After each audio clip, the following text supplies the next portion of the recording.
Hello po, ito yung order niyo na damat. Yan, ito po yung order number. So, ang problema na no, Ito, pagkain na lang. pagkain na lang. Oh. Kaya nga kayo sa ipon muna.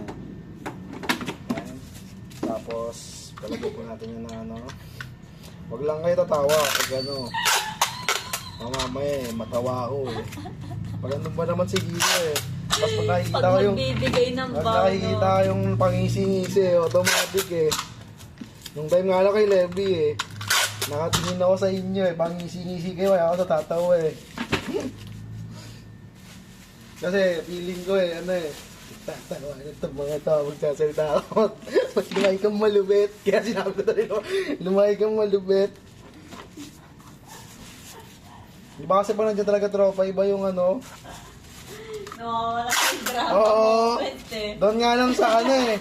Pag sa school nga lang eh, pag nag, ano, katag doon, yung sa harap. Kaya ayoko po yung tatawagin ang sarap. Oo. Nagtatawa talaga ako eh. Nakikita mo lang tropa mo na tinitignan kaya automatic na eh. Diyan na kaya. Sa recitation wala yun, sa recitation. Wala eh, ganun talaga eh. Kumbaga, ano yun eh.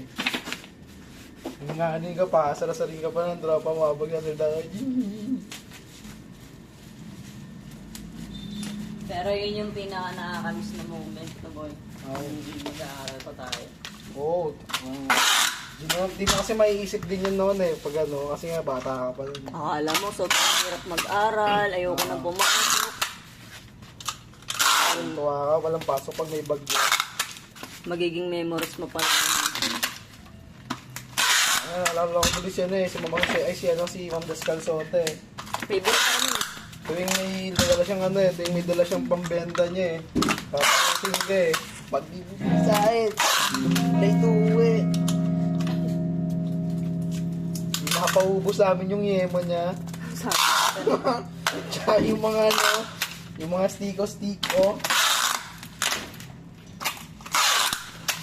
Maagaw mo uwi pag nakakabili. Oo. Kaya Justin, gamitin mo na ba yung salamin mo? Nagamit ko talaga. Patingin niya ako. May bago ka na salamin? Ito yung suot ko. Oh, magkano ako nakuha? 4K 4K. lang. Patingin ako. Ayun.